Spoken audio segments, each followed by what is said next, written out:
본문의 말씀으로 새롭게 하시는 즐거움이라는 제목의 하나님 말씀 전하겠습니다. 저는 1년 전쯤 샌 안드레아스라는 재난 영화를 본 적이 있습니다.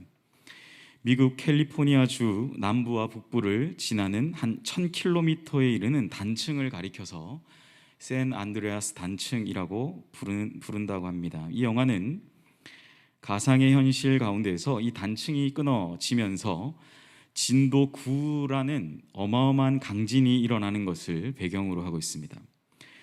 구조 헬기 조종사이면서 소방관이었던 주인공 더 락으로 유명한 드웨인 존슨 혹시 아십니까? 미국에서 가장 많은 출연료를 받고 있는 배우 중에 하나인데, 이 드웨인 존슨이 가족을 구하기 위해서 고군분투하는 그러한 내용을 담고 있습니다.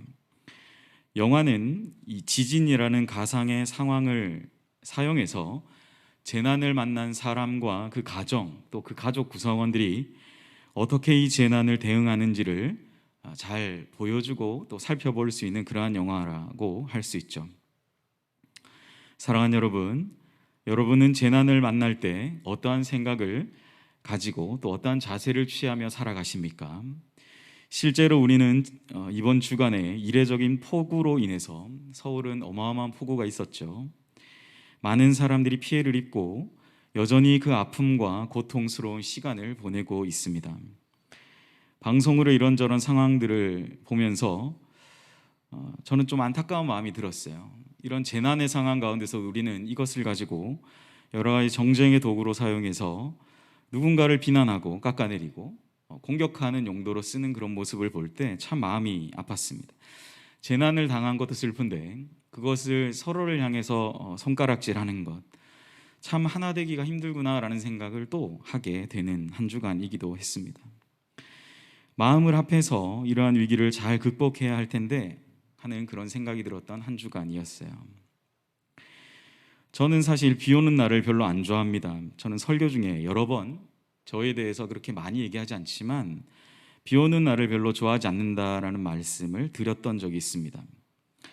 그래도 평소에 제가 하는 운동이 있어서 그 비가 억수같이 내리는 화요일 저녁에 한번 나가 봤었어요. 엄청난 비가 내렸습니다. 처음에 연대 운동장을 돌다가 제가 연대 교정을 크게 이렇게 한 바퀴 도는데 그때 더 큰 비가 내렸습니다. 우산을 받쳐 들고 걸어가는데도 이 비를 다 막지 못하고 어디서 쏟아지는지 바지가 다 젖을 정도로 비가 왔습니다. 가끔 천둥도 치고 또 벼락도 내리는 순간 두려운 마음이 들기도 했지만 길을 걷고 또 계속 걸어 봤었어요. 저는 비 오는 날을 별로 좋아하지 않지만 비 맞는 것은 나름 괜찮은 그런 경험이었었습니다.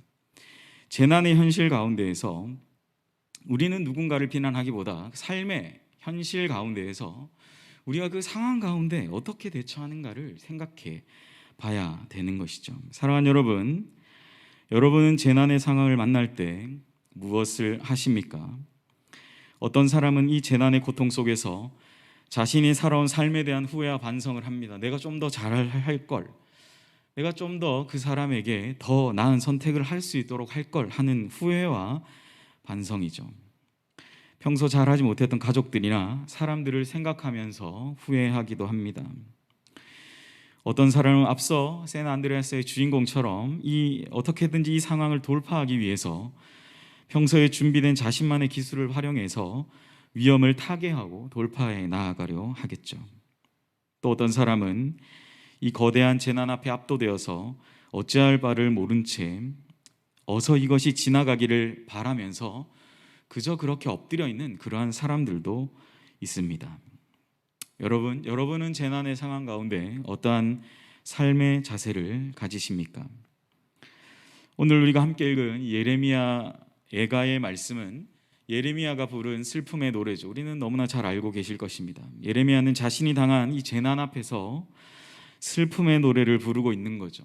총 6장에 걸쳐서 그는 아주 슬픈 노래를 계속적으로 부릅니다. 어쩌면 예레미야는 이 거대한 재난 앞에 완전히 압도되어서 어찌할 바를 모른 채 그저 슬픔의 노래를 부르고 있는지도 모르겠습니다. 우리는 오늘 이 말씀을 통해서 재난을 당한 예레미야의 고백을 통해 재난 앞에 우리의 삶의 자세를 한 번쯤 돌아보고 생각해보는 금요기도의 이 시간이 되었으면 좋겠습니다. 먼저 예레미야는 자신이 당한 재난에 대해서 이렇게 표현합니다. 3장 19절과 20절입니다. 내 고초와 재난 곧 쑥과 담즙을 기억하소서. 내 마음이 그것을 기억하고 내가 낙심이 되오나. 예레미야는 자신이 당한 이 재난을 가리켜서 쓰디쓴 것으로 표현하면서 쑥과 담즙이라는 표현을 하고 있습니다. 그가 당한 이 재난이 어마어마한 쓰디쓴 맛으로 그는 표현하고 있는 것이죠. 우리는 이 쓰디쓴 맛을 생각할 때 떠올리는 사자성어가 있습니다. 와신상담이란 말을 여러분 한 번쯤 들어보셨을 겁니다.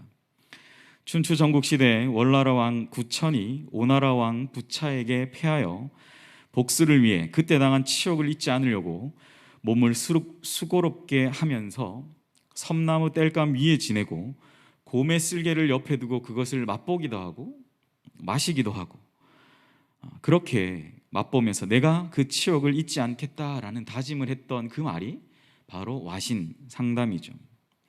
그는 수년간의 그 준비를 한 끝에 결국 오나라 왕에게 복수합니다. 이 사람은 자신이 당한 재난을 그대로 되갚아주는 복수하는 용도로 사용하죠.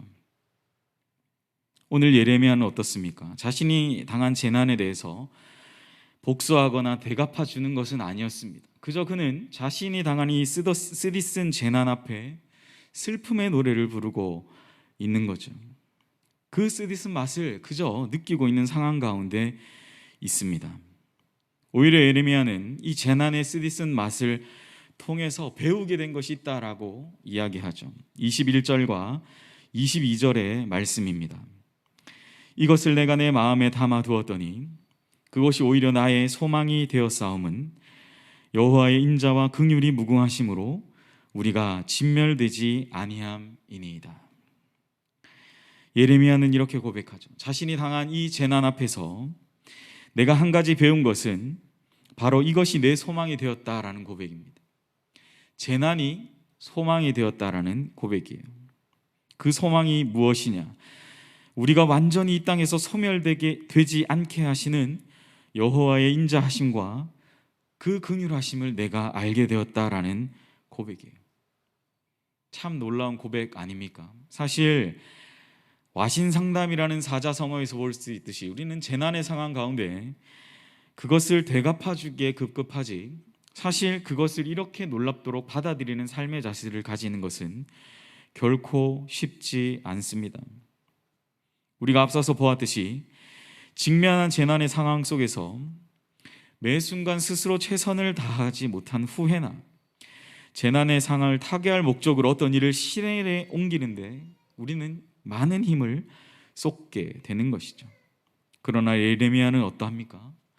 자신의 생존에 대한 신고, 내가 하나님 앞에서 이러한 재난 가운데서도 내가 완전히 소멸되지 않았다.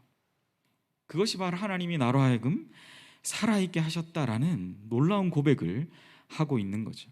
그렇게 그는 하나님께 영광을 돌립니다. 예레미야는 그 하나님께 영광을 돌리는 것에서 그치지 않고 이렇게 고백합니다. 23절 말씀이죠. 이것들이 아침마다 새로우니 주의 성실하심이 크시도소이다. 예레미야는 재난을 만난 가운데서도 하나님이 주시는 새로움을 경험하는 삶을 노래합니다. 사실 이것은 새로운 것이 아니었어요. 그냥 재난을 당한 그의 상태만 있었던 것이죠. 그런데 그는 그것이 새롭다. 아침마다 새롭다. 늘 새롭다.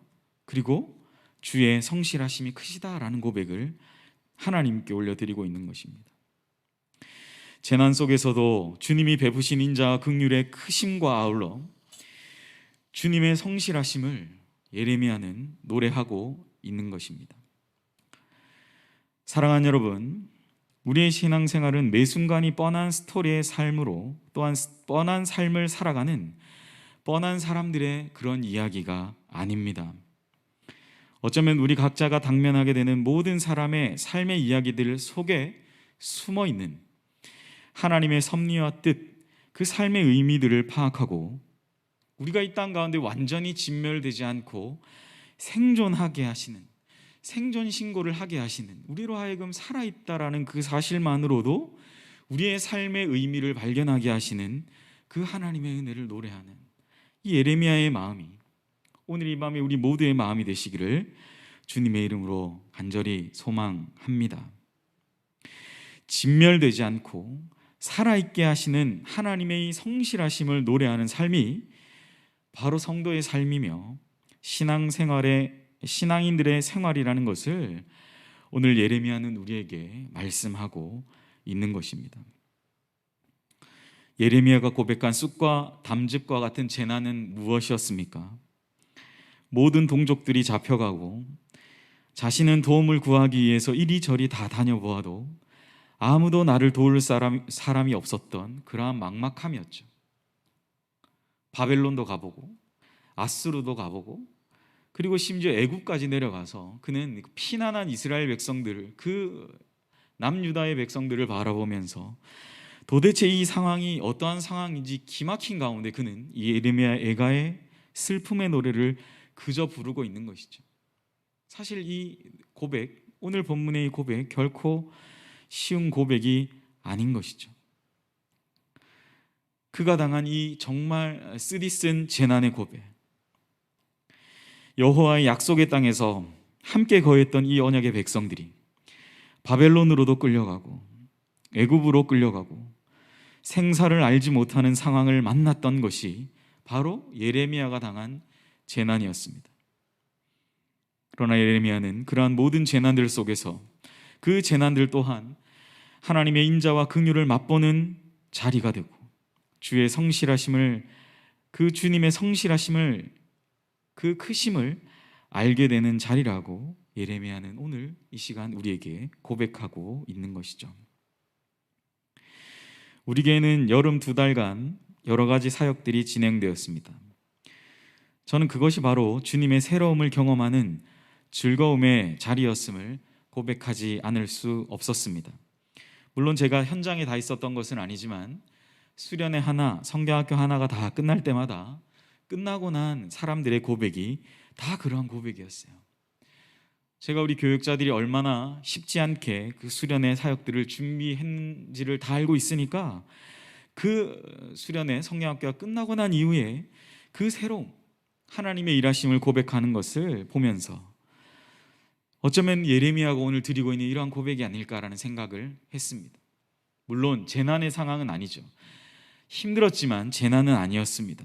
그러나 결과는 같았어요. 이 모든 것을 통해서 하나님의 하심을 고백하고 우리가 행했던 모든 일들이 그저 뻔한 스토리, 그저 뻔한 시간들, 그저 뻔한 삶을 살아가는 사람들의 이야기가 아니라 여호와 하나님의 새로움을 경험하게 하시는 그 즐거움을 주신 시간이었음을 고백하는 그러한 시간이 되었다라는 사실입니다. 이제 하나가 남았습니다. 오늘 저녁부터, 아니죠, 이전부터 계속, 어제부터도 그렇고 계속 준비하고 있는 청년부 수련회가 이제 남았습니다. 우리는 오늘 이 밤에 새벽 일슬과 같은 우리 예수가족 청년들에게 예레미야가 경험한 이 인자와 긍휼, 그리고 주의 성실하심의 크심을 깊이 체험하는 시간이 되게 해달라고 함께 합심해서 우리 새벽 이슬 같은 주의 청년들을 위해 기도하는 그러한 시간이 되어야 할 것입니다. 말씀을 맺겠습니다. 그리스도인은 날마다 새롭게 하시는 즐거움으로 살아가는 자들입니다. 저는 예수 그리스도를 믿는 그리스도인을 그렇게 정의하고 싶어요. 그런데 우리는 사실 특별한 장소, 특별한 시간, 특별히 여름이라는 특별한 이 시간 아니면 이러한 새로움을 경험하기를 참 어려워합니다. 우리는 어쩌면 1년의 대다수의 시간을 그저 뻔한 삶, 뻔한 시간, 뻔한 스토리의 그러한 삶으로 우리의 삶을 채우고 살아가는지도 모르겠습니다. 우리의 일상생활은 그러할 수 있지만 오늘 본문에서처럼 재난을 만난 가운데서도 우리는 예레미야가 그러했던 것처럼 하나님의 인자와 긍휼, 그리고 그분의 성실하심의 크심을 고백하면서 우리의 삶을 기도의 시간으로 가득 채워야 될 것입니다. 오늘 우리가 제가 본문에서 읽었지만 오늘 예레미야는 그 인자와 성실하심의 크심을 고백하면서 이제 예레미야의 삶의 태도가 바뀝니다. 앞서 말씀드린 대로 재난의 상황 가운데서 사람들이 그저 내가 하려고 하는 어떤 노력이나 삶의 노력을 하지 않고 예레미야는 어떻게 고백하고 있습니까? 그는 내가 그저 그 주님을 바란다라고 고백하죠. 24절, 25절, 26절 말씀이에요. 제가 자막을 주지 않아서 아마 자막은 없을 텐데 성경책 펴신 분들은 그 뒤가 다 그런 내용입니다. 그 재난의 상황 가운데 그는 내가 그를 바라리라. 기다리는 자들에게나 구하는 영혼들에게 여호와는 선하시도다. 사람이 여호와의 구원을 바라고 잠잠히 기다림이 좋도다라고 그렇게 고백하는 거죠. 여러분, 사실 불가능한 거예요.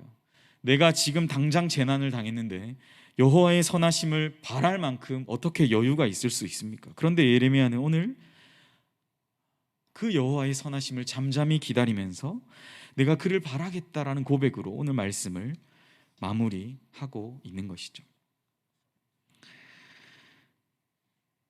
오늘 예레미야의 기도의 자세가 우리에게 가득 차기를 주님의 이름으로 간절히 소망합니다. 그 기도로 가득 찬 오늘 이 금요 기도의 밤이 되시기를 바랍니다. 그저 뻔한 기도의 현장이 아닌 예레미야에게 주신 이 새로운 은혜를 베푸시는 하나님, 새롭게 하시는 즐거움으로 가득 찬 이 자리, 그래서 내 입에 사람의 말이나 또 사람의 생각이 아닌 하늘의 풍성한 은혜로 가득 채워지는 오늘 이 금요기도의 자리가 되시기를 주님의 이름으로 축복합니다.